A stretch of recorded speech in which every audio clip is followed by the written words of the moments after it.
रायगड रोहा येथील doctor CD. Deshmukh माध्यमिक विद्यालय येथे मंत्री अदिती तटकरे यांच्या हस्ते संगणक लॅब आणि डिजिटल बोर्डाचं लोकार्पण करण्यात आलं। स्पर्धेच्या युगात शिक्षण क्षेत्रात आता खूप बदल होत आहेत। खासगी शाळांप्रमाणे नगरपालिकेच्या शाळा देखील तितक्याच ताकदीने टिकल्या पाहिजेत।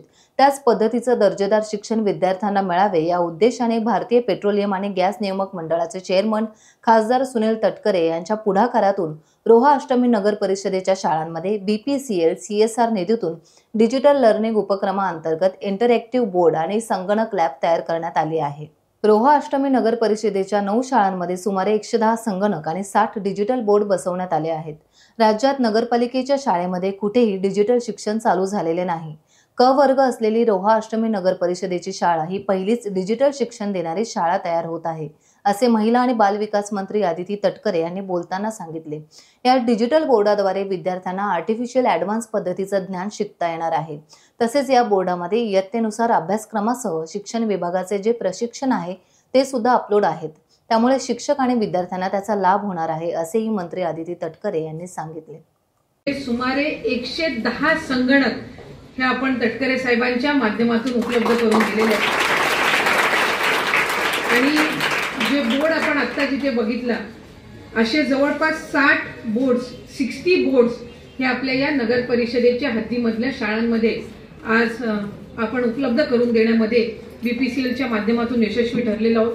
खरं तर तटकरे साहेबांची संकल्पना होती, मी असेन, अनिकेत भाई असतील, आम्ही साधारणपणे नेहमीच इतर क्षेत्रांपेक्षा शैक्षणिक क्षेत्रामध्ये जास्तीत जास्त काम करण्याचा प्रयत्न करत असतो, कारण त्या मागची मानसिकता हीच असते की जे आधीच्या पिढीला मिळालं नाही ते वर्तमानातली जी शिकणारी पिढी आहे यांना जास्तीत जास्त आपण सुविधा त्यानिमित्ताने द्याव्या। आणि ते देत असताना आपल्या मराठी माध्यम असतील किंवा सेमी इंग्लिश माध्यम असतील हे सुद्धा इंग्रजी माध्यमांसोबतच म्हणजे इंग्लिश मीडियम स्कूल सोबतच आपल्या मराठी शाळा आणि सेमी इंग्लिश शाळा सुद्धा तितक्याच ताकदीने त्या ठिकाणी टिकून राहिल्या पाहिजेत आणि मुलांना चांगल्या पद्धतीचं शिक्षण त्यांनी प्रदान केलं पाहिजे। आपल्या नगरपालिकेच्या शाळांमध्ये येणाऱ्या विद्यार्थ्यांना कुठेही असं वाटतं कामा नाही की ते प्रायव्हेट स्कूल्सच्या कुठेतरी मागे आहेत। खासगी शाळांमध्ये ज्या पद्धतीचं दर्जाचं शिक्षण दिलं जातं त्याच दर्जाचं शिक्षण हे आपल्या या शाळांमध्ये सुद्धा दिलं जातं। हे एक उदाहरण त्यानिमित्ताने आपल्याला ठेवण्याची ही सातत्याने आपण प्रयत्न करत असतो। विशेष आनंद आणि अभिमान या गोष्टीचा आहे की ज्या वेळेला तटकरे साहेबांच्या पुढाकारातून हे सगळं आपल्याला उपलब्ध होत होतं त्यावेळेला याच्यामध्ये आपण आर्टिफिशियल इंटेलिजन्स AIचं सुद्धा इंटिग्रेशन याच्यामध्ये केलेलं आहे। त्याच्यामुळे पुढच्या कालावधीमध्ये आणखीन ॲडव्हान्स पद्धतीने आपण शिकवू शकणार आहोत। आणखीन एका गोष्टीचा मला एक त्या निमित्ताने उल्लेख करावासा वाटतो की शिक्षकांचे सुद्धा वेगवेगळे ट्रेनिंग सेशन्स होत असतात आणि अशा वेळेला कुठे ना कुठेतरी आपल्याला डिजिटल बोर्डची गरज लागतच असते। त्यामुळे याच्यामध्ये मुलांचा प्रत्येक त्यांच्या इयत्तेनुसार त्यांच्या स्टँडर्डनुसार ज्या वर्गामध्ये ते आहेत त्याचा सिलेबस तर याच्यामध्ये अपलोड केलेलाच आहे, पण या व्यतिरिक्त ज्या ज्या वेळेला आपल्या शिक्षकांचे वेगवेगळे ट्रेनिंग असतील, ज्या वेळेला आपल्याला वेगवेगळे काही शासनाच्या किंवा शिक्षण विभागाचे सुद्धा वेगवेगळ्या ज्या आपल्याला प्रशिक्षण घ्यावे लागतात त्याचं सुद्धा आपण याच्यामध्ये अपलोड केलं तर एकाच कक्षामध्ये या डिजिटल बोर्डच्या माध्यमातून ती सुद्धा ट्रेनिंग आपल्याला त्यानिमित्ताने घेता येणार आहे। म्हणजे जेवढे इक्विप्ड आणि ट्रेंड आपले शिक्षक असणार आहेत तितक्याच पद्धतीनं आपण चांगलं शिक्षण प्रदान करू शकणार आहोत। आज आपल्या सगळ्या वर्गखोल्यांमध्ये तुमचा जो रुटीन जो बोर्ड असतो क्लास बोर्ड असतो आणि त्या व्यतिरिक्त आपल्याला ह्या डिजिटल बोर्ड सुद्धा उपलब्ध होणार आहे।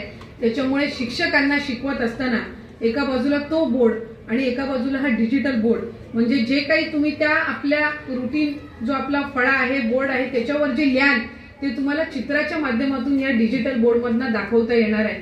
त्यामुळे त्याच्यातून शिक्षणाचा दर्जा आणि शिकवण्यासाठी आपल्याला आणखीन ते सोयीस्कर आणि सोपस्कर होणार आहे। मी सगळेच जे आलेले विद्यार्थी मित्रमैत्रिणी आहेत त्यांचे आलेले पालक आहेत त्यांना या निमित्ताने आम्ही आवर्जून आमंत्रित यासाठी करत असतो की आपली मुलं जे आपल्या नगर परिषदेच्या शाळेमध्ये शिकतात त्यांच्या शिक्षणाचा दर्जा सुद्धा आम्ही कशा पद्धतीने वाढवण्याचा प्रयत्न करत आहोत हे त्यानिमित्ताने त्यांच्याकडे पोचावं अशीच याच्या मागची एक भावना त्यानिमित्ताने असते।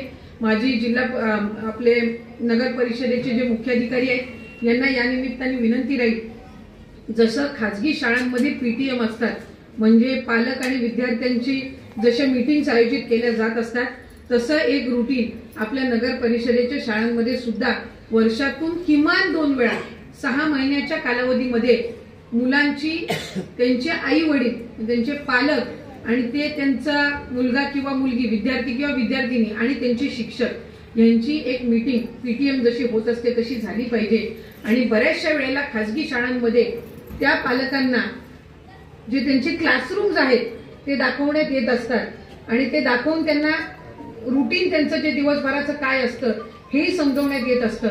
आजपर्यंत कुठल्याही नगर परिषदेच्या शाळांमध्ये हा रुटीन चालू केला नाहीये, तर तो जर आपण करू शकलो तर रोहा नगर परिषदेच्या शाळांमध्ये पहिल्यांदाच म्हणजे राज्यातल्या कुठल्याही शाळांमध्ये अजून झालेला नाही तो उपक्रम शासकीय किंवा नगर परिषदेच्या, तर तो आपण त्या निमित्ताने सुरू करू शकतो। आणि मला खात्री आहे की त्या निमित्ताने पालकांना सुद्धा एक समाधान वाटेल, एक आनंद वाटेल की आपली मुलं आपण या शाळेमध्ये पाठवतोय आणि त्या शाळांमध्ये त्यांना योग्य पद्धतीनं जे काही शिक्षण आहे ते प्रदान केलं जाते। आलेले सगळे विद्यार्थी मित्रमैत्रिणी, मला वाटतं आता थोड्याच दिवसामध्ये मे महिन्याची सुट्टी सुद्धा सुरू होईल ना, हो का नाही? मग सुट्टी जास्ती आवडते का शाळेत यायला जास्ती आवडतं? सुट्टी नाही आवडत? मग मे महिन्याची सुट्टी कॅन्सल करून टाकू आपण। टाइम्स डिजिटलला लाईक करा, शेअर करा, सबस्क्राईब करा आणि बेल आयकॉन दाबायला विसरू नका। Times digital.